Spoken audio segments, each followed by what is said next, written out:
All right. Yo fam, what's good, what's poppin'? Yo fam, what's good, what's poppin'? 0800, yo fam, whatever in it. Yo fam, what's good, what's poppin'? Yo fam, what's good, what's poppin'? 0800, yo fam, whatever in it. 0800. Oh, wait. Do you know what? This is a bit of a disaster today. I am not going to lie, but you know what? Let's keep it moving. We move. So 0800 Yo Fam, what's good? What's poppin'? I am Khalid Omari. And as per usual, this is the Whatever In It podcast. Can you believe? Why is the sound so loud? Do you know what? The sound wasn't so loud. It's just because everything was zoomed in. But yeah, so yes, once again I am broadcasting live, you know, and I will dice up the episode later on and put it onto all of your favorite podcast DSPs where you can listen to it, you can subscribe to it, you can share it, you can comment on any of the posts to it at Where Is KO, at 0800 Yo Fam. Yes, I am back. This is the third one. Actually, the third recorded but streamed live episode. Episode 51. Imagine that. Did I think I will make it to 51? I've got to stop saying that, to be honest, because I said that. I went into a monologue on episode 50 about, did I think I'll make it to 50? But yes, I am here. And it's no bants. It's still off the cuff. There is a bit of a script today.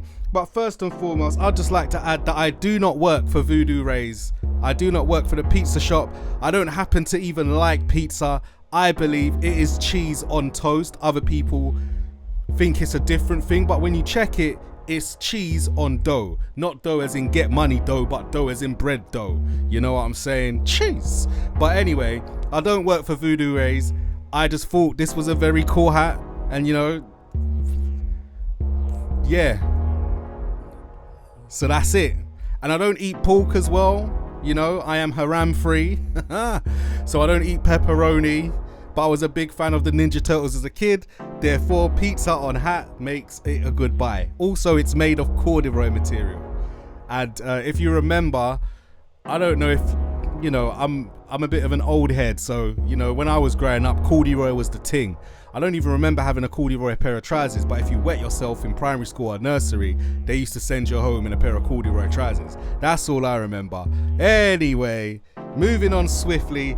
Yes, one of the streaming episodes where I live streamed a video of myself making a beat. The beat was called Knock Knock. I was wearing a Las Reyes jersey. So that is an Atletico Madrid jersey. Today, yes, you have noticed I am wearing a Real Madrid jersey. Funny story about why I copped a Atletico jersey when I was in Madrid was that I thought, you know what? Everyone reps Real Madrid, right? Everybody reps it. Everyone and their gran reps it. You know, Ronaldo played for them, Zinedine Zidane, the Galacticos, Los Blancos, all of that stuff. And then I was walking down the I forgot what they call it. Was it Gran Via or something like that? The main strip. Walking down there and I see an Atletico shop. And I was like, yeah, I know about Griezmann, Koke and them, man. Like, you know, let me get involved. Because I remember the Champions League final when it was a penalty shootout between Los Blancos and Las Reyes. Yeah. And I think Griezmann or one of them, man, or James, someone missed a penalty and they missed out on the cup. And I always remember like Atletico Madrid from that fateful day. And also playing PES, that's Pro Evolution Soccer, like growing up. Like you could always pick a Atletico Madrid team and they'll always be a worthy contender to slap up your friends on the football game. You get me? So yeah, the story behind this jersey is I am a big fan of Real Madrid. Like they have a big legacy. And this happens to be a Sergio Ramos jersey. Let me do a little 12 for the cam.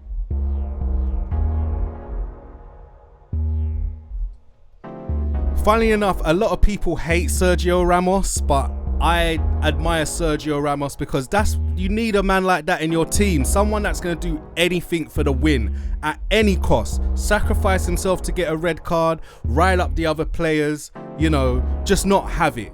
I guess like the ruthless part of his play came out when he done a madness to Mo Salah, which meant that he couldn't really play for Liverpool Egypt in their World Cup. And it's like, man.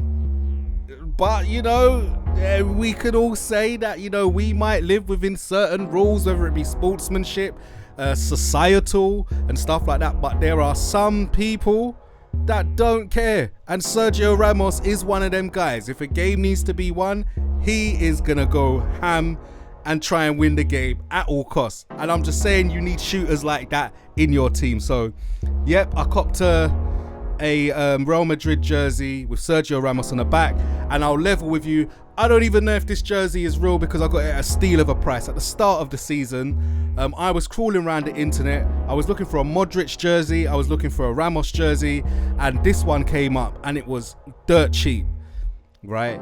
And when I asked the seller, after I bought it, obviously I won the bid on eBay, came with the tags and everything, and after I won the bid, I was like, yo, like, why is this jersey so cheap? And man was like, well, if you suspect it's cheap, why did you buy it? And I was like, bro, hold up, I just want the backstory, because I'm looking online and these jerseys are like 120 euros with a name on the back, with the Champions League patches and all of that shit, and you're shotting this jersey for dirt cheap. So I'm just trying to find out where it is. And he was like, one of his family members sent it to him as a gift and he just didn't like it. I don't know, they might have got the wrong team, they might have got the wrong player, who knows.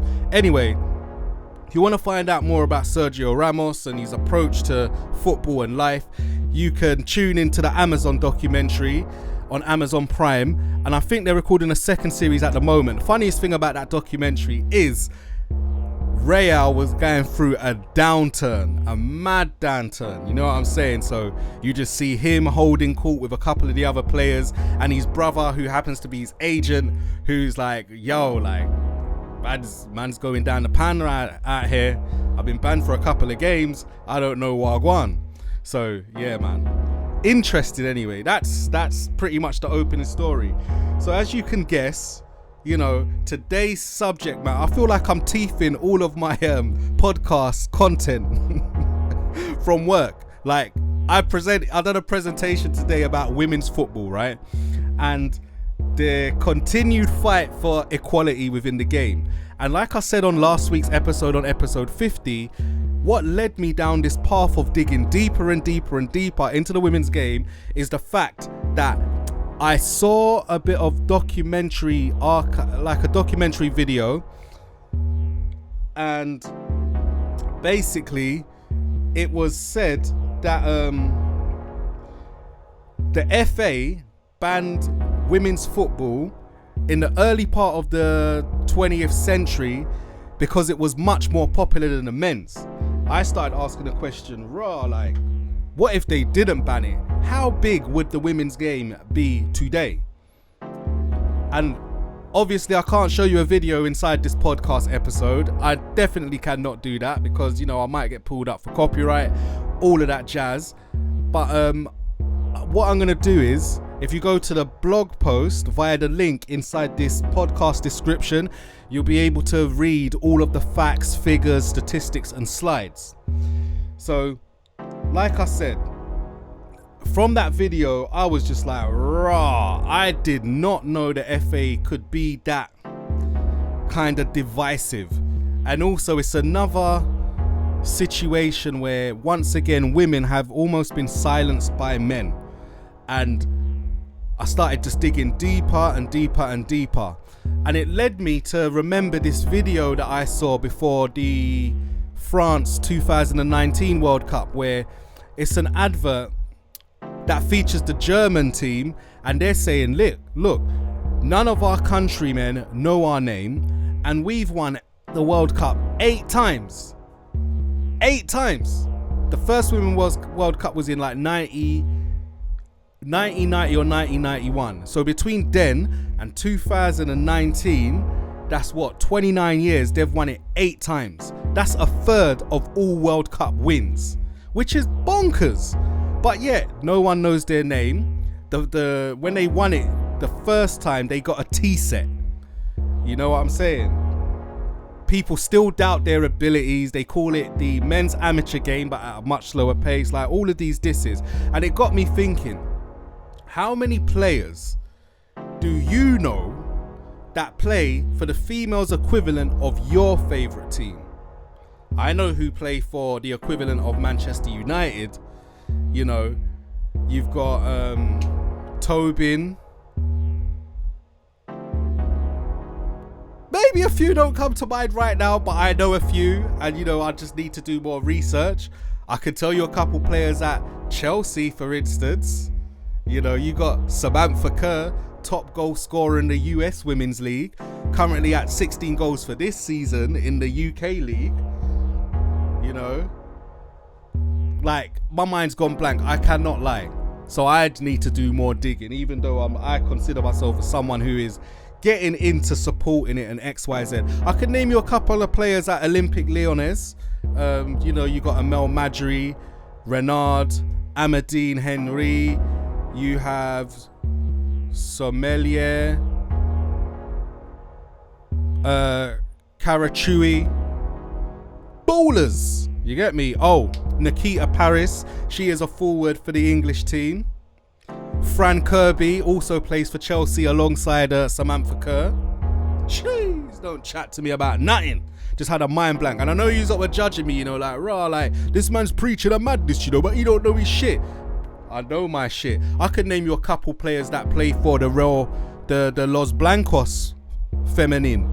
You know what I'm saying? You got Thaisa, you've got Aslani, you've got Jakobsson. Don't chat to me about nothing, man. Anyway, so going through watching these videos and whatnot, and I'm just inspired, you get me, because let's look at it like this. The last World Cup in France in 2019, I actually went to see Jamaica versus Brazil, and yes, we got creamed, we got wiped. It was 4-0. Christiane scored 3 goals against us. Marta scored a penalty, you know, which brought her to scoring the most goals at a World Cup, in a World Cup final. Some statistic like that anyway. So USA won the 2019 World Cup. The number of goals scored were 146.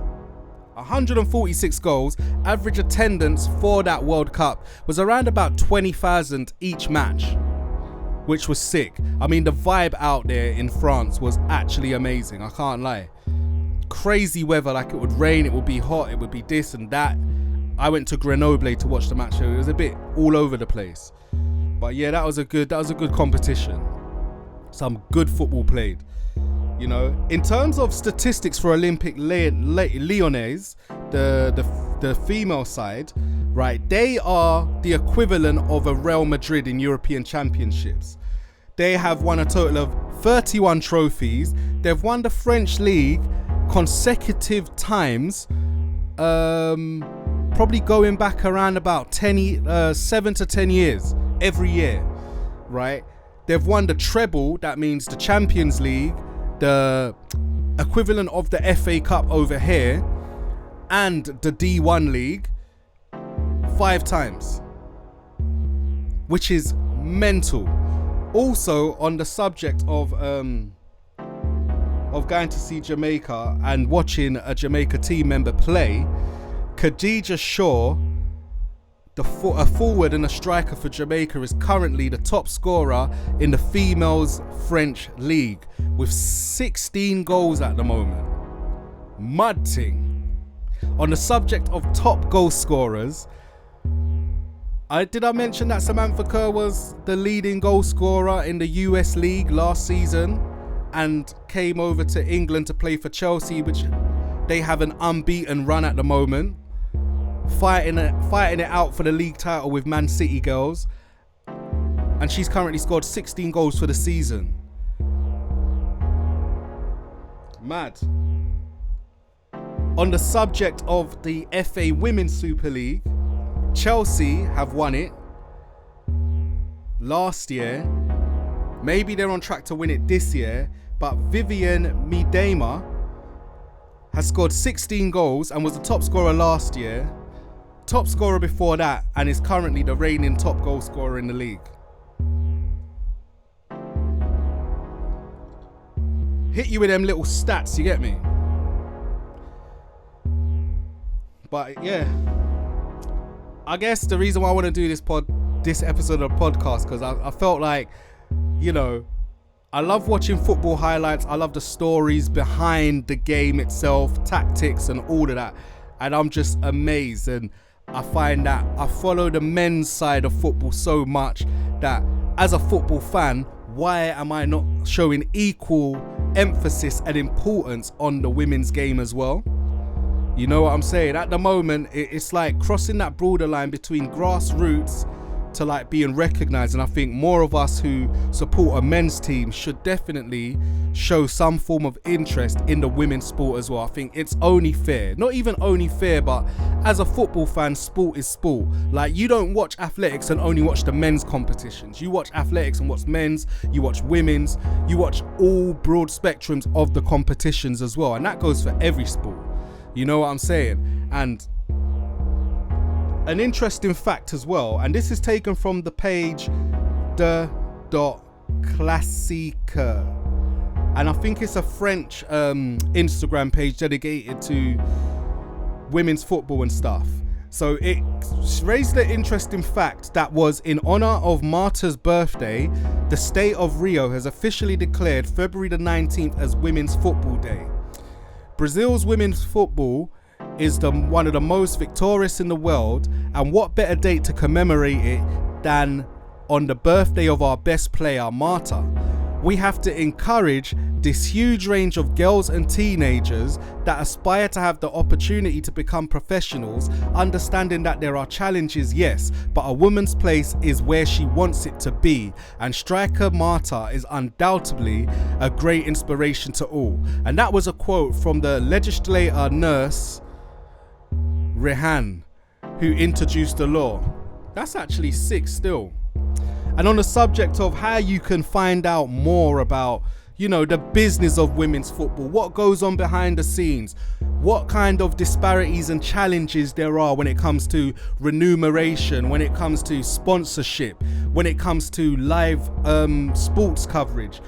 There is a series on BBC Three called Youngest Football Manager, and it follows the West Ham ladies football manager, who is also the son of the West Ham men's team's owner, right? And it shows in series 1, it goes through them trying to win the FA Cup, work their way through the league to a top 3 or 4 place finish, acquiring international players and how they integrate those players into the team with, like, say, cultural studies and lessons to get involved in English culture so they don't feel like out of place.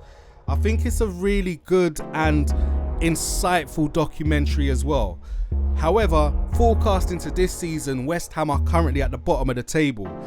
When I talk about the FA Cup final and how Chelsea beat Bristol 6-0, the coach in the documentary was the same coach who was coaching Bristol that got battered 6-0. So yeah, I don't know why I thought that was relevant, but you know, I'm just trying to sow the seeds here. I'm not even throwing any dirt on anyone's name or legacy or approach. I am just stating the factuals.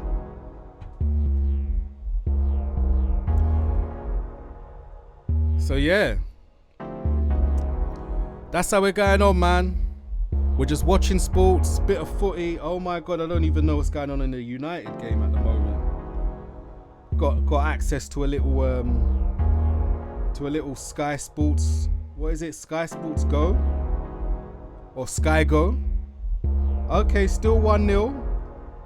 Extra time or injury time, shall I say? So if you want to catch up with women's football and watch the games, get in tune with the highlights and stuff, you know, if you go to the blog post that is in the link for the description of this podcast, you can find all the resources there. You can watch it on atafootball.com, women'scompetitions.thefifa.com, women'scompetitions.thefa.com, Primera Iberdrola.es, that's ES, FIGC.IT/IT/feminil, NWSLsoccer.com, and YouTube.com, and then just search D1 Feminine Official. And for the Bundesliga equivalent, you've got DFB.D, that's DE/Ligen-Fruen. I'm probably reading these out and you're like, bro, just left it at the place where you said you was gonna write it down. So that's what I'm gonna do. 0800 Yo Fam, what's good, what's popping, reported live from inside the creative space, visual, audio, blog, everything, you get me? But yeah, peace out, good night, God bless. See you on Thursday.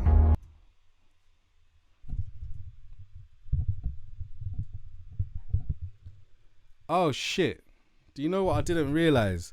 Once I press stop in Logic, obviously, the stream's still going.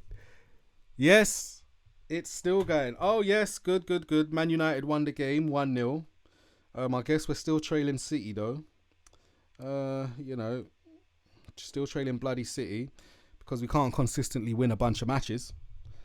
But it's alright though. It's bloody alright though.